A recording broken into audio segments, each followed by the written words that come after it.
Ada Mbak Putri Andayani selaku co-founder dari Ibu-Ibu ID. Kalau kita ngedelegasi otomatis ya kita dibilang dia nggak bisa teamwork tuh, cuma bisa kerja sendiri itu segala macam.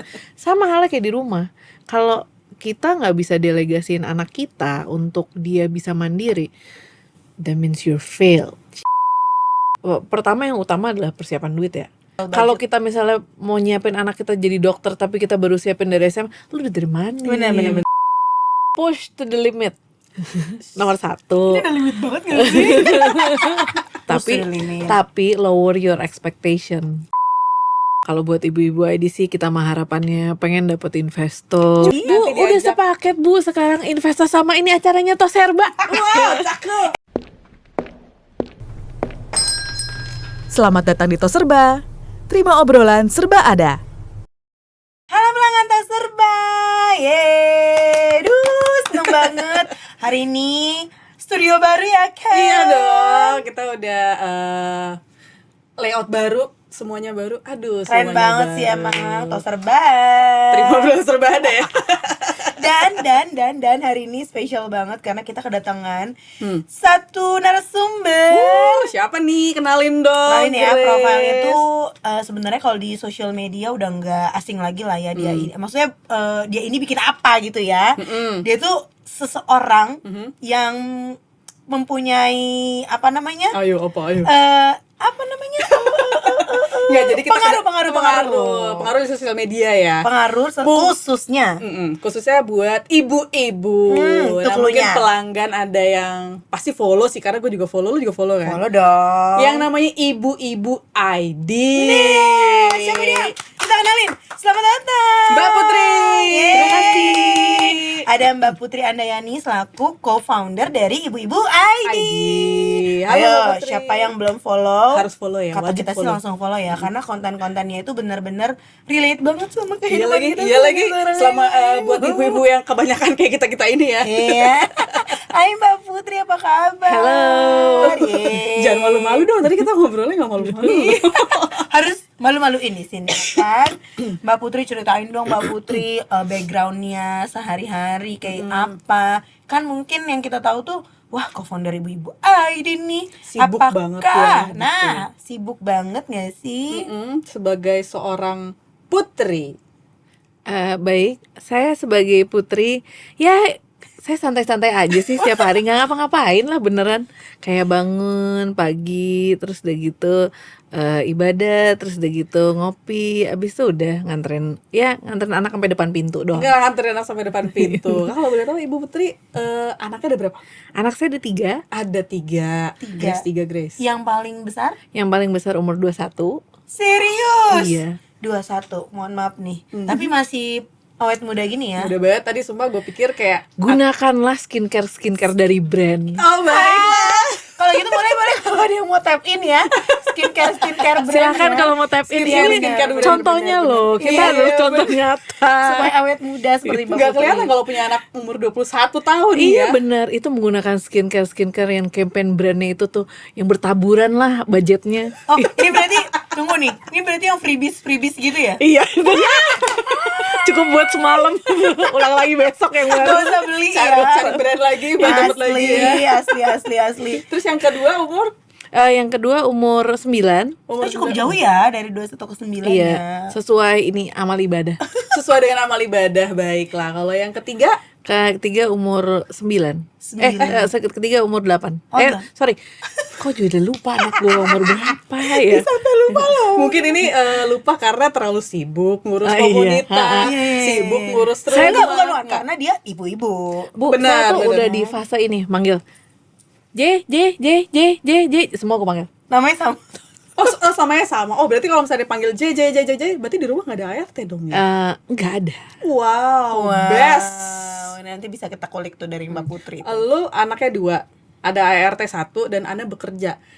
Itu aja sibuk banget nih. Kita mau take podcast aja ngaturnya. Iya dong, ya kan jelas itu. Yang paling sibuk adalah Ibu Grace ini ya. Tapi Ibu Putri ini gila ya, luar biasa berarti ya, keren ya dia ya. Gimana Mbak Putri akhirnya itu membagi waktunya itu?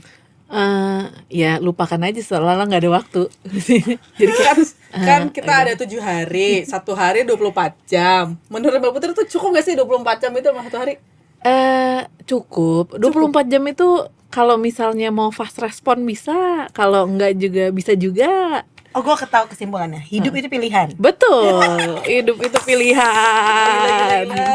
The choice is yours. Lo mau sibuk, lo mau slow respon, fast respon, terserah. Nah, mungkin bisa dicontoh Grace. Jadi biar kita bisa membagi-bagi waktu, Betul mengatur-ngatur sekali. waktu gitu. Oke, baik. Tapi lo ada special treatment gak sih kayak ngatur waktu di rumah, kayak misalkan nih gua akan fast responnya ketika anak-anak sekolah gitu. Oh itu pasti. Iya. Kita kan sebagai ibu-ibu itu kita cuma fast respon ketika anak-anak kita nggak ada. Hmm. Kalau anak-anak kita ada kan sebenarnya kita kayak nggak enak gitu ya. Mereka ngeliatin kita gitu, handphone terus. Itu kan bukan sekarang itu fasenya bukan kita yang ngingetin anak-anak. Tapi Oke, kayak anak-anak anak-anak kan dengan tatapan itu mana makan.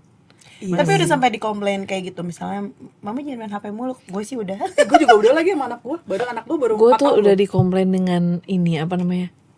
Dikomplain dengan mata.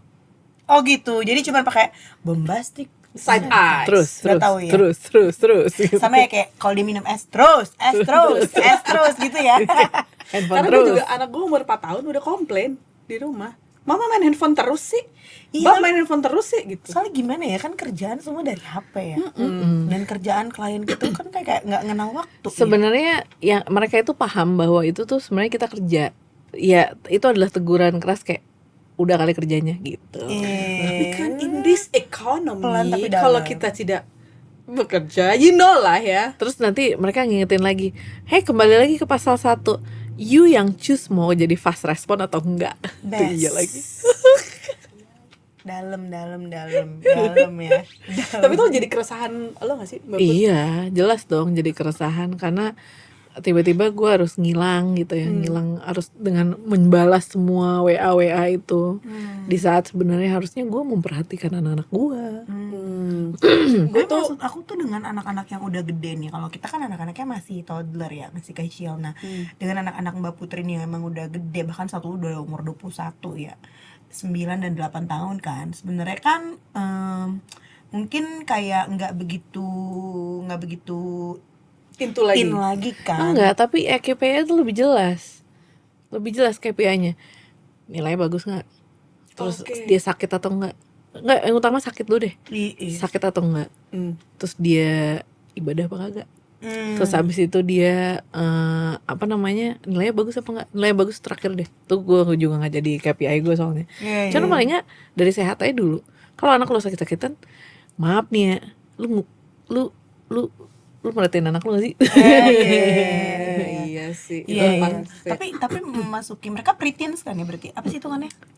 Kalau yang Preteens. 21 udah teens kan sebenarnya. Teens apa? Itu udah dewasa, suruh Udah cari duit dewasa, sendiri. Suruh cari duit Dia sendiri. gak pernah umur 21 soalnya. Kayak tadi gue lulus tahun berapa gue juga lupa lagi. Ya, tapi kalau sebenarnya kalau di gue itu tuh umur 17 itu they have to take care of themselves. Iya. Kalau di gue itu anak gue itu yang ngurusin kuliah sendiri, ngurusin administrasi sekolahnya sendiri, terus udah gitu harus ngatur keuangannya sendiri karena you have to earn your money lah. Semandiri itu. Kalau nggak gimana nanti kita ngurusin lain. Tapi gimana bisa, maksud gue kan anak sekarang beda ya sama anak zaman dulu. Intinya ya. gini deh, kayak misalnya kita kan sebagai ibu rumah, ibu yang bekerja juga ya, kita kan delegasi itu tuh penting ya. Apalagi kalau misalnya kita pernah kerja di corporate, kita pernah kerja di large organization. Kalau kita nggak delegasi, otomatis ya kita dibilang dia nggak bisa teamwork tuh, cuma bisa kerja sendiri itu segala macam. Sama halnya kayak di rumah. Kalau kita nggak bisa delegasiin anak kita untuk dia bisa mandiri, that means you failed, kayak gitu. Sejak umur berapa Mbak udah mulai apa artinya ajarin buat merelakan gimana? ya anaknya? Bukan merelakan dong, Bukan, kayak- maksudnya kayak merelakan anaknya tuh untuk, karena ada mandiri. orang yang kayak ibu Kayak gini yang deh, gue paling gampang gini. overprotective. Gue itu ngeset anak gue kuliah. Gue apa kamu apa saya sih? Terserah, bebas. Aku terserah deh. Ayu juga Ya, boleh. ayo boleh, ayo. Kita kayak Sis boleh, sis, kak juga boleh. Sis Kak. nggak, ayo, Mom, ayo. Bun. Jadi kalau anak-anakku, anakku yang pertama itu tuh aku ngeset dia kuliah dari SMP. ngeset juga udah oke. Jadi kayak misalnya pertama yang utama adalah persiapan duit ya. Iya, betul benar. pasti. Kan kita bisa Financial budget. kalau kita misalnya mau nyiapin anak kita jadi dokter tapi kita baru siapin dari SMA, lu udah dari mana? Benar. Bahkan kita dari lahir umur 0 ya, Kan ya kayak kita kayak misalnya umur 0 itu kan kita udah mulai daftarin SD, daftarin TK karena susah kan masuknya. Nah, sama halnya sebenarnya yang dulu aku lakukan di tahun 2005 itu yang anak udah 21 tahun yang lalu. Anakku tuh dari SMP aku siapin, oh mau sekolah apa, mau kuliah apa, terus jalurnya kemana. Karena gini, dari SMP dia tuh menentukan dia masuk SMA kemana. Dari SMA dia akan menentukan kuliahnya kemana. Nah dari SMP itu, jadi anakku udah bilang nih, pokoknya aku kayaknya mau kuliah teknik. Oh oke. I wanna be arsitek. Ini kan IPA nih. Terus begitu kalau misalnya mau kuliah teknik, berarti aku harus nyiapin dia. Kalau dia kagak pinter-pinter banget nih, ternyata kagak pinter-pinter banget, terus udah gitu nilainya, dia harus ditunjang yang lain dong. Dalam artian dia harus ada ekstrakurikuler, dia harus bold di satu pilihan. Tapi mungkin anak kita tuh nggak jago olahraga, nggak anak gimnastik gitu. Terus udah gitu, atau mungkin dia tidak terlalu jago tidak terlalu berprestasi di dalam eksakta, bukan anak olimpiade gitu. Bukan anak yang Nah, belajar banget gitu ya. jadi anak-anak ini harus aku tuntun lah. Oke, dia nggak bisa masuk OSIS, dia masuk MPK. Dia nggak masuk, dia bukan ketua OSIS, dia sekretaris MPK. Jadi kita kan gitu kan. Kalau emang kita kayak banget, jangan harap anak kita jadi bendahara. Benar. Gitu. Tapi kalau anak kita nggak terlalu berprestasi ya jangan harap jadi ketua, ya boleh lah jadi sekretaris gitu. Terus anak-anakku juga maksudnya anakku juga ku drive gitu. Ya dia setiap setahun kali dia harus ikut summer school. Terus dia juga harus ikut program-program yang memang menunjang, nanti tuh bisa memanjangkan CV-CV-nya dia sama kayak kita. Waktu kita meniti karir kan kita juga pengen dong. CV kita penuh banget Penuh banget ya. Anak gue penuhin juga CV-nya dari kecil sampai akhirnya dia bisa dapetin lah apa yang dia mau. Lumayan loh, maksud gue kalau kita berinvestasi mikir kayak gitu, kuliah anak gue murah kok. Tapi Mbak bentar deh, itu kan bisa jadi kayak bias sama ambisi orang tua ya. Maksudnya dari sekarang nih, kayak aku nih, anak aku kecil, terus aku udah ikutin misalnya kayak Les-lesan gitu ya. Ya les, terus misalnya kayak ada kesempatan buat recording, nyanyi drama musikal.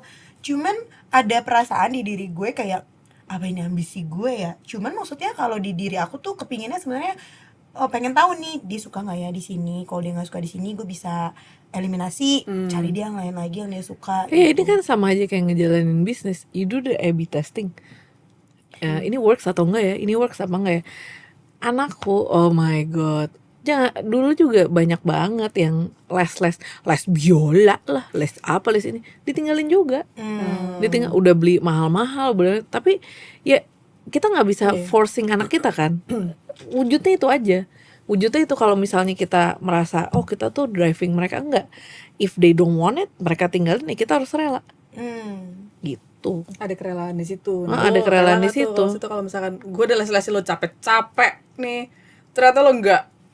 Kalau les so far dia nggak ada ini sih. Cuman kalau yang kayak kemarin sesuatu yang dia harus tampil gitu ya, misalnya kayak nyanyi di stage gitu, dia tuh kayak bilang, kenapa sih aku mulu mah, kenapa nggak adek? Sedangkan adek itu masih kecil banget, dan kayak nggak mungkin gue memberdayakan anak gue yang kecil untuk kayak udah mulai ikut dia kan. Tapi paling nggak kayak gue ngasih lihat kakaknya tuh begini, karena kan pasti role model adeknya kakaknya kan. Cuman di versi kakaknya tuh ngerasa kayak, kenapa harus gue mulu, kenapa adek tuh enggak. Dan aku selalu ngingetin kalau misalnya anakku, kenapa sih harus kamu halo tanggung jawab itu namanya. Wah. Habis ini gue pulang ke rumah, halo, itu tanggung jawab ya namanya. Biar gak jadi anak kayak Gen Z ya. Sebenarnya Gen Z, nah anakku tuh juga Gen Z. Anakku Gen Z, ya 21 Gen Z dong. Iya sih benar. Tapi gue tuh kadang-kadang juga gini ya, wah emang jadi gue ketawa lah pagi ini. Gara-gara aku membuka chillerku di rumah, terus udah gitu banyak bunga. Oke. Nah ini anakku yang berambisi, dia tuh pengen jadi florist. Terus udah gitu di satu sisi dia ini anak arsitek ya Bu ya, tugasnya banyak banget, tidurnya tuh jarang. Banyak kali dia tugasnya kan, banyak banget tugas yang dikerjain. Terus ngapain dia nyari-nyari masalah kan, mau buka florist dan segala Iya, macam. segala macam. Tapi gue ketawa tadi pagi, emang sih buah kagak nggak jauh dari rumah. Semua pengen dikerjain ya. Gitu. Kayak berkaca pada diri sendiri. Berkaca pada diri. Cuma ketawa aja tadi pagi. Oh ya udahlah. Tapi sih gimana? Kayak anakku itu nih balik lagi ya, dia Gen Z. Anakku dulu aku anak lab school. Oke. Terus udah gitu ya of course sebagai anak lab school aku pengen dong anakku masuk lab school juga. Terus udah gitu dengan guru bahasa Indonesia aku yang udah jadi wakil kepala sekolah, guru guru olahraga sekarang jadi kepala sekolah. Guruku udah jadi pejabat sekarang semua. Saya bertanya dong sama pihak sekolah, Pak saya mau masukin anak saya nih ke sini. Oh silahkan, silahkan aja berkompetisi dengan anak-anak yang lain. Udah nih kan. Jadi aku bilang sama anakku, ya pokoknya kalau sekolah di sini you have to be responsible for yourself ya. Ayo nggak nanggung lah kalau udah nggak naik kelas nggak apa ini, karena tuh sekolahnya udah susah. Jadi pikirnya sendiri. Nah dia tuh punya tanggung jawab.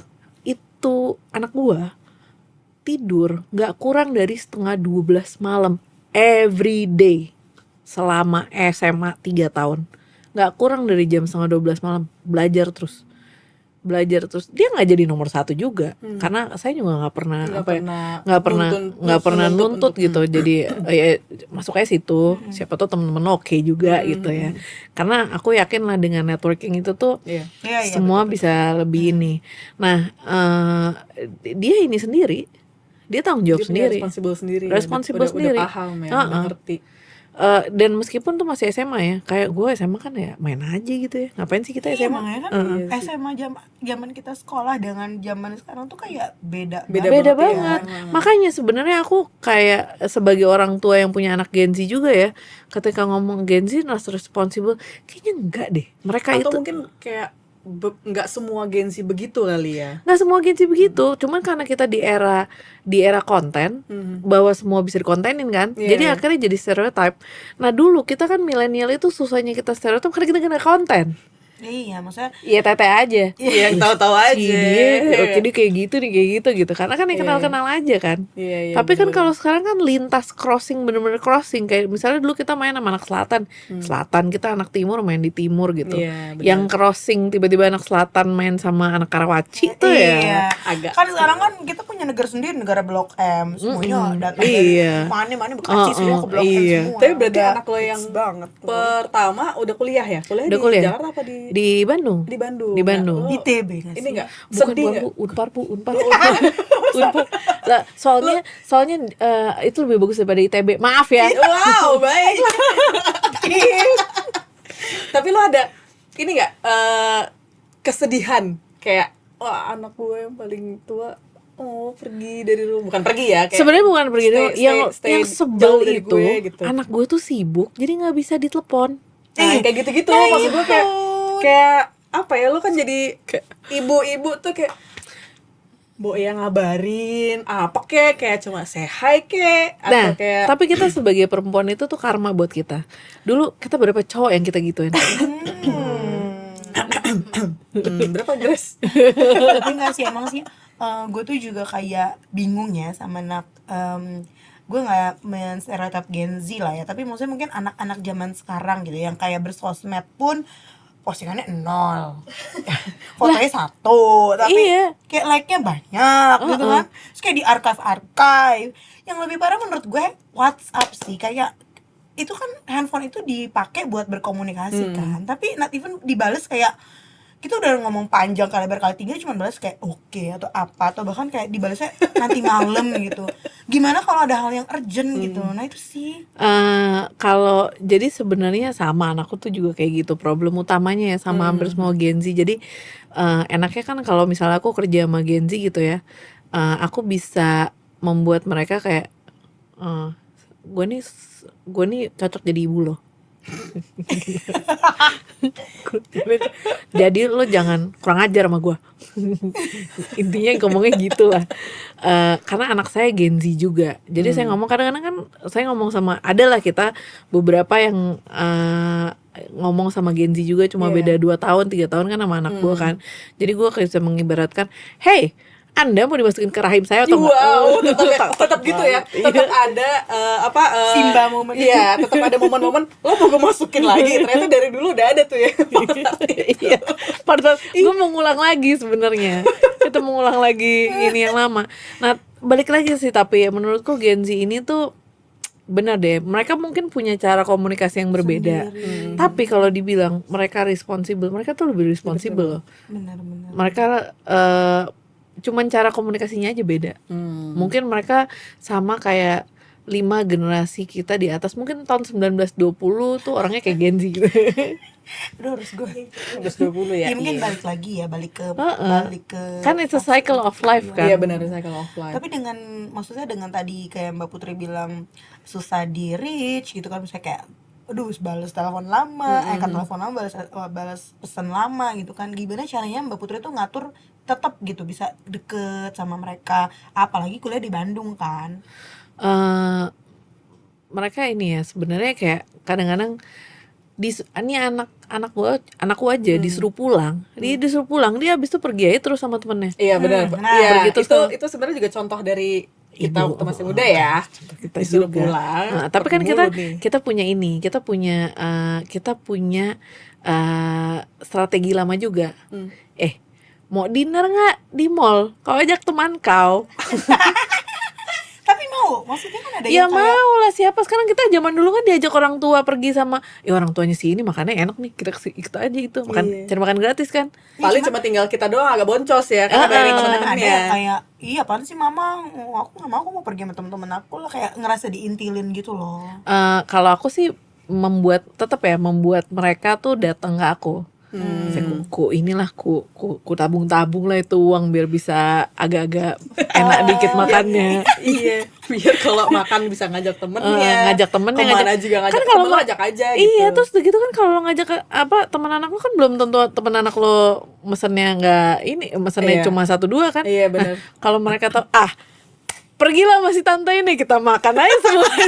Jadi aji mumpung. Iya, aji mumpung. Tapi kalau kayak gitu yang anak kedua ketiga dibawa. Di bawah tetap, kalau anakku tuh kemana-mana ikut. Bareng Dan ya? udah gitu dari kecil mereka ini tuh jarang nge-mall. Oke. Mereka tuh jarang nge-mall. Terus memang saya cuma memperlihatkan kehidupan pekerjaan sama mereka, jadi betapa sulitnya Sekali hidup jadi anaknya. ini. Iya. Itu yang semua orang tuh bilang itu sulit sekali jadi anaknya dia. tapi mungkin nanti dia akhirnya bisa tahu kayak ternyata tidak meremehkan ini Betul, ya, dan tidak kalau meremehkan di kalau situasi ya jadinya. betul, dan kalau di rumahku itu rulesnya itu cuma satu. Anak itu harus ngerti kalau kapan ibunya tantrum dan maklumi ibunya tantrum. Ibunya tantrum berarti di Iya. rumah ya. Jelas. Oh jelas. Berarti tidak ada namanya gentle parenting. Tidak. Jadi kalau misalnya jadi kemarin itu nih ada adik ponakanku, dia nuliskan happy Eid al-Fitr ibu, saya selamat lebaran. Aku tahu ibu suka marah-marah, tapi aku tetap sayang sama ibu. Terus deh gitu sama adekku dibilang gini, boleh juga keberaniannya mengungkapkan. Tapi memang sebenarnya kalau mengungkapkan itu kayaknya harus mulai kita rasa normal ya. Karena zaman dulu kan kayak orang tua kita Agak nggak- susah ya. Iya. agak susah mungkin karena juga nggak penting kali dianggap mengungkapkan Iya, hal gengsi itu, ya, atau gengsi, atau bener. apa. Tapi kalau gue sih kayak kalau gue marah-marah gue selalu bilang kayak ya maaf yang kayak gitu loh. Iya. Kan itu kan Iya. kayak Tetap ada accessory-nya. Terus kan ntar anak gue bilang, mama kalau mama tuh marah santai aja lagi mah, kayak misalnya kakak jangan gitu. Mana bisa kata gue gitu ya. Kalau marah ya kakak gitu kan. Karena kalau misalkan kalau kita santai, mereka juga kayak Iya, tapi dia selalu ngingetin gue kayak gitu, kayak mama kalau mama lagi marah sama aku tuh santai aja lagi mah ngomongnya. Menurut gimana ya menurut gue? Santai itu gimana kita ya? boro-boro kalau zaman dulu digituin kayak apa? Bilang apa kamu sekali lagi gitu. Santai. Tapi tipe parentingnya Mbak Putri itu ke anak-anak tuh kayak gimana sih? Soalnya kan Mbak Putri punya anak yang jaraknya lumayan jauh nih. Artinya kayak udah mulai kayak udah nggak ngurusin newborn lagi, tiba-tiba kayak kehadir lagi Iya, anak yang kedua. umur- Terus iya, kayak kedua. mungkin ada perbedaan parenting dari yang pertama, kedua, ketiga nggak? Iya jelas. Kalau misalnya yang pertama itu kan masih muda banget. Nah, yang kedua itu emang udah fasenya emang punya anak. Oke. Jadi yang kedua lebih Lebih well prepared. well prepared dan well managed banget nih gitu. Jadi kayak makanan apa segala macam tuh lebih bagus lah daripada yang pertama. Kalau yang pertama itu tuh kayak macam, maaf ya ibu-ibu Gen Z zaman sekarang yang bikin apa namanya dulu zamanku aku tuh juga bikin juga empasi tempe sama salmon. Oke. Ya, itu kan the greatest invention in the world gitu ya, tempe salmon, karena kita ngejar protein dan protein. Iya bener. Prohe, Apa lagi? Prohe apa apa? prona apa ya, sih? prona bati Allah, apa lagi Iya, anakku yang kedua nggak ada tuh tempe-tempe pakai salmonan, nggak enak rasanya, gila. pakai slow cooker ya, Wak. Kayak kasihan ya. Ya Allah kasihan banget. Ternyata anak kita dulu dikasih makan gak enak banget. Terus kayak pakai Iya. slow cooker ya kan, Wak. Terus kayak pas gue udah nyobain, ya elah lama banget nih pakai panci aja langsung di kompor. Sumpah gue jual tuh slow cooker. Tenang dulu. Lo ngomongin slow cooker nih. Lo tanya deh sama ibu ini. Itu jadi guilty pleasure dia tuh. Nah, Sama jadi kayak slow kalau cooker. misalnya guilty pleasureku di rumah itu sebenarnya kan kita tidak boleh membuang energi ya. Kalau katanya Pak itu matikan kompor ketika sudah matang Iya, kan. baik. Terus dia bilang, ih gila ya, dia nggak tahu gue beli panci-panci itu kan mahal-mahal ya. Iya, yang buat MPS itu kan. Bukan MPSI, Any kind of panci. Oh, iya. panci-panci yang saya namanya nggak disebutkan warna-warni itu loh Bu. Iya. Itu kan harus lama kan. Bener. Paling nggak masak di situ 3 jam lah 5 jam. Apalagi kita dimarahin nanti sama bapak itu. Itu kan makanannya udah matang dari setengah jam. Tapi kan ini panciku ini kan butuh berjam-jam untuk menghasilkan daging yang lembut sekali. Empuk, iya, Uh-uh. yang dan juicy. Iya, apa itu presto? Kan kalau zaman dulu kan presto gas 20 menit. Sih gue zaman sekarang juga masih presto sih ya. Nah, kalau- emang beda memang ini. Guilty pleasure ya Bu, itu dia. Saya tuh mau menggunakan kruste-kruste itu loh. Itu guilty pleasure gue banget. Ngabisin gas. Iya, Abisin gas, abisin listrik. Nyokap gue aja waktu gue nyiapin MPS kayak, perasaan ribet banget sih, mama dulu gak kayak gini deh sama kamu, hidup-hidup aja. Dipenyet-penyet bayam mama Lagi, Ati gitu gitu. kan. Terus kayak, Iya, bayam dulu Mama tuh Ati kalau misalnya dipenyet-penyet. kita lagi AC eksklusif kan, terus kayak gak keluar gitu, terus kayak, udahlah beli susu aja sana gitu kan, susu di Alfa gitu kan. Kalau nenek-nenek kan kayak kasihan cucunya ya kalau kagak Kalau udah minum susu kebanyakan ya. nangis-nangis Cuman gitu kan ya. kalau kita kan kayak baca medsos ya, harus ASI 6 bulan gitu-gitu kan, sampai peres-peres tuh sampai sakit ya kan. Nyokap gue udah langsung, kamu aja dulu ya umur 3 hari udah mama kasih susu, hidup-hidup aja nih sekarang, katanya kayak gitu. Itu ya kan, susah ya Wak. Emang sosial media juga berpengaruh ternyata. Iya, ya. makanya. Kehidupan sosial media itu Bayangkan itu makanya kenapa Gen Z ini punya second account dan lain-lain. Karena mereka itu hidup di depan stigma. Kalau kita itu kan masih cuek-cuek aja ya sosial media. Kayak gue gitu misalnya, saya menjaga supaya follower saya tetap 1000. Ini karena menjaga supaya follower tetap 1000. Jadi Iya. nggak mau naik nih. Iya, kalau follower pribadi. Jadi Oke. IG ku tuh cuma boleh 1000. Kan kita menjaga eksklusivitas. Iya benar. Sama kalau zaman dulu pet ya. Iya, menjaga eksklusivitas ya. iya kayak benar, pet benar. gitu. Kita tuh emang tipe-tipe pet gitu, jadi cuma boleh segini. Orang-orang yang menikmati kehidupan saya sehari-hari. Karena ini kan hiburan buat mereka ya. Close Nontonin friend ya saya. ceritanya. Iya, close Ya. friend. Jadi ya close. Saya tuh nggak ada di Instagram close friend gitu. Iya, gue juga Langsung nggak ada. Gue juga semua nggak itu ada sih. follower gue adalah close friend. Iya benar itu. Oh, tapi berarti kamu di private ya? Iya dong. Oh, gue enggak lagi. Kamu belum follow ya? Belum. Jangan lupa follow ya, Followan ya. Mbak Putri. Bisa aja lu nembaknya. Tapi Mbak Putri kalau misalnya mau tukeran nih ya kan, kita dulu tuh kan juga sebagai seorang anak ya. Ini baru-baru aja kita ngalamin sebagai seorang ibu, dan kita baru tahu ternyata wah segininya ya menjalani peran seorang ibu. Tapi kalau misalnya kita balikin lagi nih, mau menjadi sebagai seorang anak nih, kira-kira pengen anak yang kayak gimana sih kalau Mbak Putri itu? Saya pengen jadi anak yang minta duit, abis itu besok minta duit lagi tapi nggak dimarahin. Jadi anaknya 9 naga aja. Apa? 9 haji sekarang. Nah Mbak Putri, dari semua tadi cerita pengalaman Mbak Putri yang udah Mbak Putri share ke kita, apa sih tipsnya nih Mbak Putri, dan pesan terutamanya buat para ibu-ibu zaman now, supaya tetap happy, nggak stres, terus juga tetap kayak nggak kehilangan wibawanya sebagai seorang ibu. Push to the limit. Nomor 1. Ini udah limit banget nggak sih? Push to the limit, Push tapi to the limit. tapi lower your expectation. Lower Lower your your expect- expectation. Itu bener banget sih, lower your expectation. Karena lo kalau ekspektasi lo udah terlalu tinggi, orang yang lo harapkan tidak mencapai ekspektasi lo, itu bisa bikin Jadi lo bikin drop lo banget sih, apa? ya. Jadi kayak misalnya kita bener-bener push to the limit gitu, pokoknya usaha terus.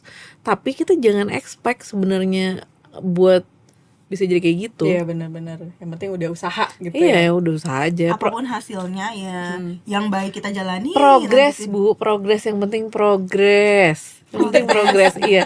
Kalau belum bisa dilakukan, email aja dulu Bu. Terus nih, sebagai co-founder Ibu-Ibu ID, harapan nextnya buat Ibu-Ibu ID itu apa? Aduh, Menurut- saya tuh menurut Mbak buat Putri. ibu-ibu ID ya. Kalau buat ibu-ibu ID sih kita mah harapannya pengen dapet investor. Cuan Terus udah gitu, kami ini sedang mencari investor yang cocok buat ibu-ibu ID yang bisa mengayomi ibu-ibu Indonesia. Investor. Dan yang pengen bikin ibu-ibu makin pintar. Benar. Belilah kami. Bikin ibu-ibu jadi pinter. Iya, kalau misalkan memang sudah dapat investor, Toserba juga bisa nyari investor ya. Iya, Tinggal aja ada yang mungkin mau kita beli. diajaknya oleh Iya. Ibu ID. Bu, Nanti udah diajak. sepaket Bu. Sekarang investor sama ini acaranya Toserba. Wow, cakep. Tau gak tapi Toserba itu singkatannya apa? Tadi kita belum Belum kasih tahu. Oh iya, apa tuh? terima Terima obrolan serba obrolan ada. serba ada. Oh, ya kan? Jadi saya kalau suka mau itu. curhat-curhat, nah di sini tempatnya. Saya seneng tuh yang palu gada gitu. Itu langkah konglomerasi. Oh benar. Atau kayak ibu-ibu, pada ibu-ibu juga mau curhat bisa banget ya nggak Iya sih kan? kata Toserba? Ih, Makanya tempatnya cocok di mana? memang nih. Toserba. Dari Di ibu-ibu Obrolan ID. Serba Iya. Ada. Toserba Kayak kita perlu rebrand deh. collab ya. Iya Bu, silakan kami butuh investor buat ibu-ibu ini dan Toserba. Ih, seneng banget bisa ngobrol bareng sama Mbak Putri ya, narasumber kita dari Ibu-Ibu Ibu-ibu ID ID, hari ya, ini. benar-benar. Sangat inspiring dan membuka mata jendela batin gue, Jia. Asli.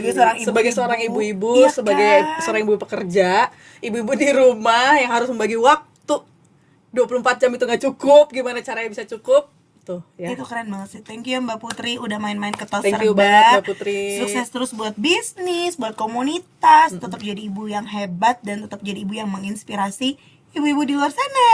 Thank you Mbak Putri for coming. Yeay. Yuhu. Tungguin episode selanjutnya ya. Bye.